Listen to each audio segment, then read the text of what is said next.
चलो बात करते हैं पीपीएम, जिसका फुल फॉर्म है मेरे पास पार्ट्स पर मिलियन। देखो मैं मिलियन को सीधा यार स्पीकिंग, इसका मतलब देखो, यानी कि मेरे को मिलियन के अंदर, 1 मिलियन के अंदर मेरे को पार्ट्स चाहिए कि उस पार्ट से कितना है। मेरे कहने का मतलब है कि जैसे ना तुम जैसे फॉर एग्जांपल समझो कि तुम गए, कैसे गए, कैसे समझे यार इसको, हाँ ऐसे समझो कि हमें बहुत सारी चीज़ों में एक चीज़ ढूंढनी है। मतलब ये समझो कि अगर तुम्हारे पास 1,000 से ज़्यादा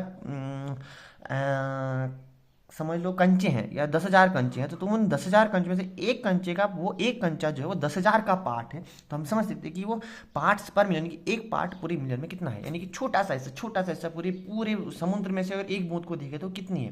पूरे समुद्र में हम एक बूंद की बारे में बात करें कि एक बूंद का कितना परसेंटेज है, वो कितना जाएगा पार्ट्स पर मिलियन, यानी कि वह बूंद पूरे समुद्र में कितना पार्ट है, यानी कि एक पार्ट है, एक बट्टा पूरे समुद्र का पार्ट, यानी कि तो पीपीएम हो जाएगा, यानी कि mass of solution, mass of solute, sorry mass of compound, compound वैसे सॉल्यूट ही होगा, कंपाउंड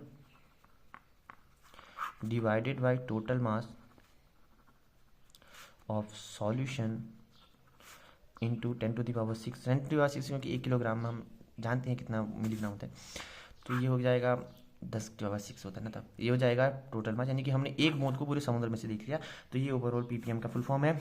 आई होप आपको समझ में आ गया मैं क्या कहना चाहता हूँ। अगर आपको समझ में आया तो कृपया कृपया करके ओन थिंकिंग के साथ अपना क्वेश्चन जरूर बनाएं, एग्जाम्पल जरूर बनाएं। मिलते हैं आपको अगली वीडियो में, एक दो कॉन्सेप्ट थोड़ा सा और पढ़ लेंगे, फिर क्वेश्चन करेंगे। तब तक के लिए बाय, मिलते हैं आपको अगली वीडियो।